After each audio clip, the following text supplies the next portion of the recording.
सभी भावी अध्यापकों का स्वागत है जो यूपी टेट की तैयारी कर रहे हैं और उन लोगों के लिए ये पर्यावरण का वीडियो बहुत ही अच्छा योगदान देने वाला होगा।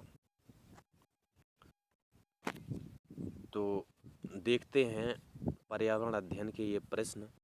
पहला प्रश्न आपकी स्क्रीन पर, शिक्षक की सबसे बहुमूल्य निधि है उसकी क्या है? बहुमूल्य निधि क्या होती है? वेतन, सेवा, गर्व, छात्रों का विश्वास। तो ऑप्शन नंबर चौथा, छात्रों का विश्वास। शिक्षक की सबसे बहुमूल्य निधि होती है उसकी जो है छात्रों का विश्वास। अगर वो जीत ले तो वेतन, सेवा या गर्व ये कुछ भी मायने नहीं रखता है। अगला प्रश्न है कि परिकल्पना को बार बार परीक्षण करने से गलत नहीं पाया जाता है तो वह है एक, क्या बन जाता है? वह एक कानून या सिद्धांत या खोज या मूल संकल्पना। तो ये सिद्धांत बन जाता है जब परिकल्पना बार बार होती है, यानी परीक्षण बार बार होता है और उसको करने से जब गलत नहीं होता, परीक्षण गलत नहीं होता है, तब वह क्या बन जाता है? एक सिद्धांत बन जाता है। अगला प्रश्न है कि निम्नलिखित में से उपयुक्त शिक्षण विधि है। तो उपयुक्त शिक्षण विधि क्या है? श्रुतलेख एवं दिया गया कार्य है, या विचार गोष्ठी एवं श्रुतलेख है, या विचार गोष्ठी एवं कार्य योजना है, या है व्याख्या एवं श्रुतलेख। श्रुतलेख यानी सुंदर लेख। तो यहाँ पर श्रुतलेख एवं दिया गया कार्य या विचार गोष्ठी एवं कार्य योजना। तो विचार गोष्ठी एवं कार्य योजना इसका राइट ऑप्शन। शिक्षण विधि जो होती है वो विचार गोष्ठी एवं कार्य योजना पर निर्भर करती है। अगला प्रश्न है कि निम्नलिखित में से कौन सी ग्रीन हाउस गैस नहीं है? इनमें से ग्रीन हाउस गैस कौन सी नहीं है? प्रश्न नंबर चौथा, ये ग्रीन हाउस गैस इम्पोर्टेंट प्रश्न है। नाइट्रस ऑक्साइड नहीं है, या कार्बन डाइऑक्साइड नहीं है, या हीलियम नहीं है, या नहीं है मीथेन। तो कौन सी नहीं है? यहाँ पर राइट ऑप्शन होगा हीलियम। ये जो गैस है helium gas green house gas नहीं है, और ये जितनी भी नाइट्रस ऑक्साइड है या कार्बन डाइऑक्साइड है या है मीथेन, ये सभी है ग्रीन हाउस गैस है। अगला प्रश्न है ध्वनि प्रदूषण का मापन किस इकाई द्वारा किया जाता है? ध्वनि प्रदूषण का मापन क्या होता है? डेसीबल में, या होता है जूल में, या न्यूटन में, या नैनो इकाई में। तो यहाँ पर ध्वनि प्रदूषण का मापन किया जाता है वो होता है डेसीबल में। राइट ऑप्शन ये है, डेसीबल में। अगला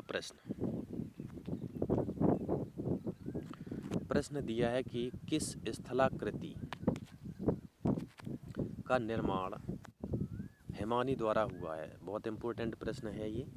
तो हिमानी द्वारा किस स्थलाकृति का निर्माण हुआ है? क्या यू आकार की घाटी का, या लेपीज का, या वी आकार की घाटी का, या है जलप्रपात का? तो इसका राइट आंसर जाएगा ऑप्शन नंबर फर्स्ट, यू आकार की घाटी। यू आकार की घाटी जो है वो स्थलाकृति का निर्माण हिमानी के द्वारा होता है। अगला प्रश्न,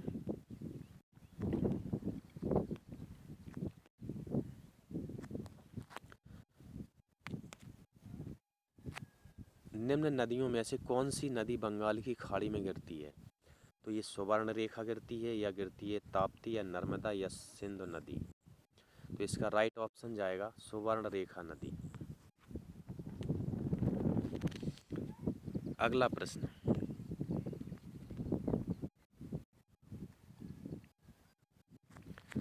प्रश्न दिया गया है आपकी स्क्रीन पर कि राकेश कक्षा 5 का छात्र है और पर्यावरण विज्ञान शिक्षक द्वारा दिए गए कार्य को समय से प्रस्तुत नहीं करता है, अतः सबसे उपयुक्त सुधारात्मक उपाय क्या हो सकता है? खेल की कक्षा में जाने पर प्रतिबंध लगाना, तो प्रतिबंध लगाना बच्चे के लिए गलत होगा, तो ये ऑप्शन तो कट जाएगा। प्रधानाध्यापक की जानकारी में लाना, तो प्रधानाध्यापक की जानकारी में लाना तो ठीक है, लेकिन इससे भी बेस्ट ऑप्शन मिलेंगे। उसकी अनियमितताओं के कारणों को जानकर उसे सही मार्गदर्शन देना, ये सबसे बेस्ट ऑप्शन होगा। उसकी अनियमितताओं को लिखित जानकारी माता पिता को देने से कोई मतलब नहीं होगा। तो क्या है कि शिक्षक द्वारा दिए गए कार्य को सबसे यानी समय से प्रस्तुत नहीं करता है वह, तो क्या होगा कि उसकी अनियमितताओं के बारे में कारणों को जानकर उसे सही मार्गदर्शन देना ही बेस्ट ऑप्शन होगा।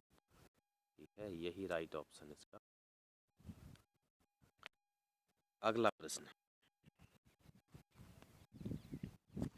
मध्य प्रदेश में कौन सा शहर झीलों का शहर कहलाता है? कौन सा ऐसा शहर है मध्य प्रदेश में जिसे झीलों के शहर के नाम से जाना जाता है? उज्जैन है, भोपाल है या है इंदौर? तो यहाँ पर राइट ऑप्शन भोपाल ही होगा। भोपाल एक ऐसा शहर है जो झीलों के शहरों के नाम से जाना जाता है। यहाँ पर क्वेश्चन नंबर अगला दिया गया है, कौन सा सागर यूरोप को अफ्रीका से अलग करता है? कौन सा सागर है जो यूरोप को अफ्रीका से अलग करता है? तो राइट ऑप्शन चौथा भूमध्य सागर। भूमध्य सागर एक ऐसा सागर है जो यूरोप को अफ्रीका से अलग करता है। अगला प्रश्न नंबर 10वां 11वां क्वेश्चन दिया गया है और ये इम्पोर्टेंट क्वेश्चन है, कई बार पूछा गया यूपी टेट परीक्षा में। क्वेश्चन नंबर 11 दिया गया है कि अंतर्राष्ट्रीय ओजोन दिवस मनाया जाता है। ओजोन दिवस कब मनाया जाता है? अंतर्राष्ट्रीय ओजोन दिवस 7 दिसंबर को, 16 सितंबर को या मनाया जाता है 30 मार्च को या 22 अप्रैल को? तो 22 अप्रैल ये कुछ है नहीं, राइट ऑप्शन इसका होगा ऑप्शन नंबर 2, 16 सितंबर को ओजोन दिवस मनाया जाता है, वो भी अंतर्राष्ट्रीय ओजोन दिवस, राइट है। ठीक है, और 22 अप्रैल जो दिया गया है ये तो पृथ्वी दिवस मनाया जाता है। अगला प्रश्न देखते हैं,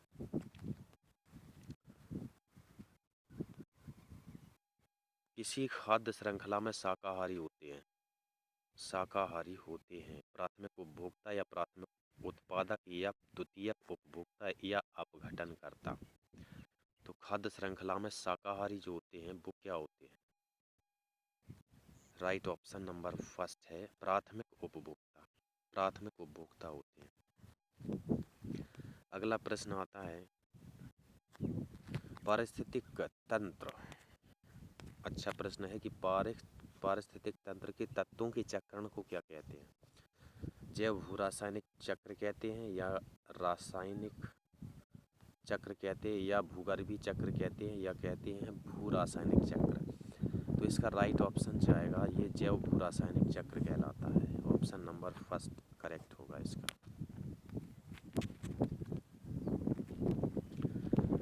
अगला प्रश्न है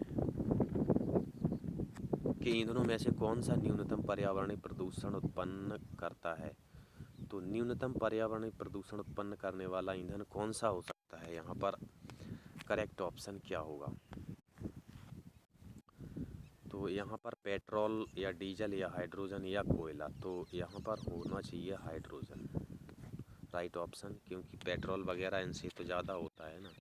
हाइड्रोजन यहाँ पर राइट ऑप्शन होगा। अगला प्रश्न है संकटग्रस्त जंतु, वेरी इंपॉर्टेंट क्वेश्चन है, कई बार पूछा जा चुका है। प्रश्न है कि संकटग्रस्त जंतु दैत्याकार पांडा पाया जाता है, ये कहाँ पर पाया जाता है? दैत्याकार जो पांडा है ये कहाँ पाया जाता है? भारत में पाया जाता है या ऑस्ट्रेलिया में या चीन में या पाया जाता है ब्राज़ील में? इसका राइट ऑप्शन जाएगा ऑप्शन नंबर 3, ये चाइना में पाया जाता है। अगला प्रश्न, ये भी very important question UP TET की परीक्षा की दृष्टि से, किस गैस के कारण भोपाल गैस त्रासदी हुई थी? भोपाल में एक गैस का रिसाव हुआ था जिसमें कई लोग मारे गए थे, को कई लोग अपंग हो गए थे, तो वो कौन सी गैस थी? क्या थी? कार्बन डाइऑक्साइड, या थी क्लोरोफ्लोरोकार्बन, या थी नाइट्रस ऑक्साइड, या थी मिथाइल आइसोसाइनेट। तो इसका राइट ऑप्शन जाएगा ऑप्शन नंबर 4, मिथाइल आइसोसाइनेट। एक गैस थी जो भोपाल की एक कंपनी से रिसी थी और जिसके कारण कई लोग मौत के मुँह में समा गए थे और कई लोग जो है अपंग भी हो गए थे, है ना। अगला प्रश्न आपकी स्क्रीन पर, किस देश में क्रिसमस का त्योहार गर्मियों में मनाया जाता है? कौन सा ऐसा देश है जिसमें क्रिसमस का त्योहार गर्मियों में मनाया जाता है? तो भारत है, जापान है, ऑस्ट्रेलिया है, या है अमेरिका। इसका राइट ऑप्शन नंबर 3 ऑस्ट्रेलिया एक ऐसा देश है जिसमें क्रिसमस का त्योहार गर्मियों के समय में मनाया जाता है। अगला प्रश्न 18 में आता है कि गिर वन्य जीव अभयारण्य निम्न में से किस वन्य जीव का संरक्षण करता है? किसका करता है? ये शेर का करता है क्या? तो इसका राइट ऑप्शन जाएगा शेर। सांप, हाथी, गैंडा, शेर। शेर राइट ऑप्शन है। शेर जो है वो गिर वन्य जीव अभयारण्य जो है गुजरात में है ये, और ये शेरों का संरक्षण करता है ना, उनको सुरक्षा प्रदान करता है। अगला प्रश्न देखते हैं।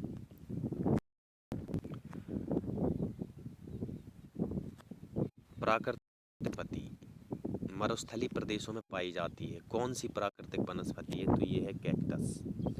कैक्टस एक ऐसी प्राकृतिक वनस्पति है जो मरुस्थलीय प्रदेशों में पाई जाती है, यानी सूखे क्षेत्रों में पाई जाती है।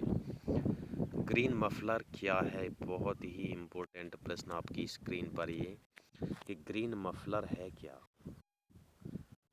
वायु प्रदूषण से होता है ये मृदा प्रदूषण से होता है, या ध्वनि प्रदूषण, या जल प्रदूषण?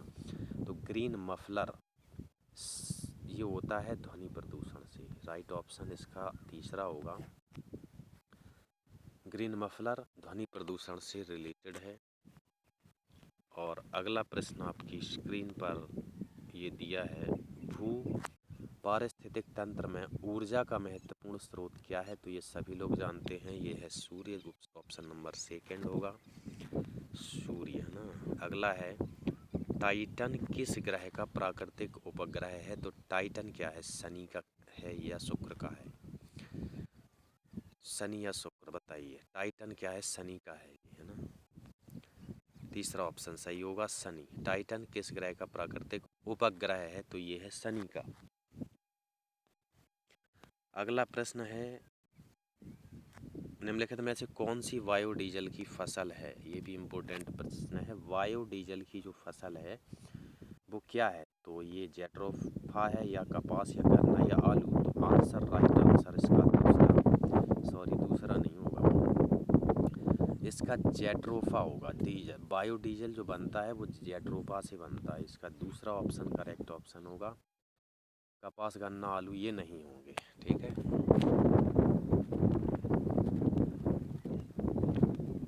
अगला प्रश्न, पर्यावरण संरक्षण अधिनियम किस वर्ष पारित हुआ था? तो पर्यावरण संरक्षण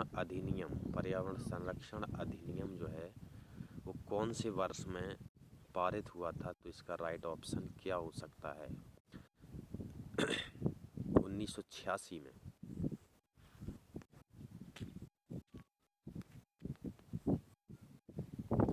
1986 में पर्यावरण संरक्षण अधिनियम पारित हुआ था। अब इसकी स्क्रीन पर 25वां, भूमंडलीय तापन का कारण क्या है? कार्बन डाइऑक्साइड में वृद्धि, हिमनदों में वृद्धि, या कार्बन डाइऑक्साइड में कमी, या वनों में वृद्धि? तो वृद्धि होना चाहिए। भूमंडलीय तापन जो है ना, टेम्परेचर बढ़ रहा है किसके कारण? किसी टेम्परेचर वाली चीज़ में वृद्धि होगी तभी तो बढ़ेगा। तो कार्बन डाइऑक्साइड में वृद्धि, कार्बन डाइऑक्साइड गर्म तो होती है, तो राइट ऑप्शन इसका क्या होगा? फर्स्ट ही ऑप्शन होगा, कार्बन डाइऑक्साइड में वृद्धि हो रही है, इसलिए भूमंडलीय तापन में वृद्धि हो रही है। अगला देखते हैं प्रश्न नंबर 26वां, उष्ण सर्वाधिक जैव विविधता पाई जाती है कहाँ पर? तो इसका राइट ऑप्शन उष्णकटिबंधीय सदाबहार वर्षा वन वायु में, या शीतोष्ण पर्णपाती वन वायु में, या शीतोष्ण घास प्रदेश वायु में, या सवाना वायु में। तो राइट ऑप्शन उष्णकटिबंधीय सदाबहार वन वायु में। इसका राइट ऑप्शन होगा ऑप्शन नंबर फर्स्ट, जैव विविधता, बायोडायवर्सिटी इसको इंग्लिश में कहते हैं। तो ये उष्णकटिबंधीय सदाबहार वन वायु में पाई जाती है। अगला प्रश्न देखते हैं। प्रश्न नंबर 27 में आपकी स्क्रीन पर है, किस मृदा का निर्माण लावा द्वारा होता है? तो लावा द्वारा किस मिट्टी का निर्माण होता है? क्या जलोढ़ मिट्टी का होता है? नहीं होता। क्या काली मिट्टी, या लाल मिट्टी, या? तो ऑप्शन नंबर 1 फर्स्ट इसका सही है कि काली मिट्टी। मृदा का निर्माण जो होता है, काली मृदा यानी काली मिट्टी का निर्माण लावा के द्वारा होता है। 28वां प्रश्न, वायुमंडल की कौन सी परत आकाश की परावैंगनी किरणों को, परावैंगनी जो किरणें होती हैं जो सूर्य से आती हैं, उनको पृथ्वी की सतह पर आने से रोकती है? तो ये क्षोभ मंडल है, या है समताप मंडल, या आयन मंडल, या मध्य मंडल? तो कौन सा मंडल ऐसा है जो परावैंगनी किरणों को आने से रोकता है? क्षोभ मंडल तो नीचे का मंडल होता है, तो इसमें राइट ऑप्शन जाना चाहिए समताप मंडल। तो इसका राइट ऑप्शन क्या है? समताप मंडल, सेकेंड ऑप्शन। समताप मंडल एक ऐसा मंडल है जो परावैंगनी किरणों को पृथ्वी पर आने से रोकते, उसकी हानिकारक जो इफेक्ट होते हैं उन्हें रोकता है। तो यहाँ पर 28 प्रश्नों का समावेश आपने प्राप्त किया, और ये पर्यावरण अध्ययन के प्रश्न बहुत ही इम्पोर्टेंट प्रश्न है जो आपकी यूपी टेट परीक्षा या सीटेट परीक्षा में काफ़ी ट्रेंड करने वाले हैं। तो आप लोगों को ये वीडियो कैसा लगा? यदि अच्छा लगा हो तो इस चैनल को सब्सक्राइब करें, बेल आइकन को प्रेस करें, जिससे कि आगे आने वाले वीडियो भी आप लोगों तक पहुंचते रहें और